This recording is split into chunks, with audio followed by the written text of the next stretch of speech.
I imagine their boots kicked in our front door the same way the hijacked plane crashed into the World Trade Center before everything collapsed. I wasn't always an orphan, you know. Wasn't always redefining family just to realize how alone I was. Wasn't always having staring contests with mirrors to figure out who I am or who I'm not before they came for them. I remember my parents as ends of a shoelace on a worn-out sneaker that sometimes became undone, especially in poor weather, but both knew family can't run on a loose shoe. Remember the day the two tied the knot. Remember both holding each other like a cocoon. Mother smiling like the hammock they both rested on. Father singing to her in tune with everything. What a beautiful butterfly they must have turned out to be. After that,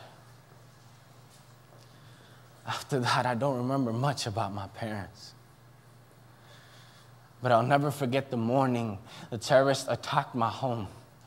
I awoke to the pat-downs of their flashlights and the alarm clock of my mother screaming in the next room. The stampede of intruders shook the ground as if they knew it was their fault. The initials on their jackets explained the temperature of the room. ICE. I was young, not old enough to know what the Patriot Act meant, but knew very well what it means to protect your home. As I tried to impede the bigoted hands that swallowed my father, immigration officers who mistook a man for a mug, his skin for mud, and found something to step on, interpreted reaching for my mother as resistance and showed us what the war on terror looks like as they slammed his body against walls, knocking down traditional ornaments and photos. Right before cropping family at a family portrait, I felt like a third world country was collapsing in front of me by American hands as their knuckles opened fire with every bullet of a jab saying, "You don't belong here, you don't belong here, you don't belong here." It was the first and the only time I've seen my father surrender.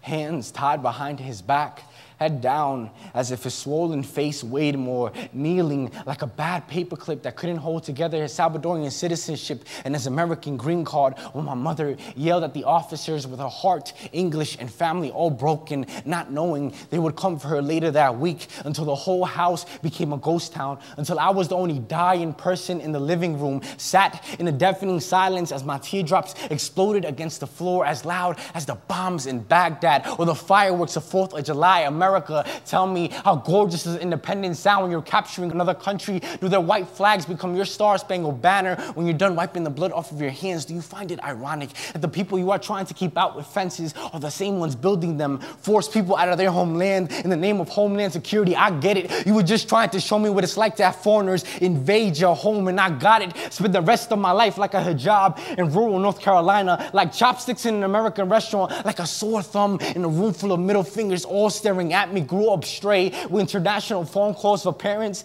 and my body language as a language barrier became homeless, living at my aunt's house. And I could go on how No Child Left Behind does not apply to American kids with foreign parents, on how a digital hug from your mother countries away does not feel as comforting, on how 5,000 children have lost parents to deportation already, and 15,000 more face similar threats in the next 5 years, on how we are all immigrants, all seeds that fell in different directions, but all rooted in the same tree, because last I checked, there is only one race, the human race, and I could go on.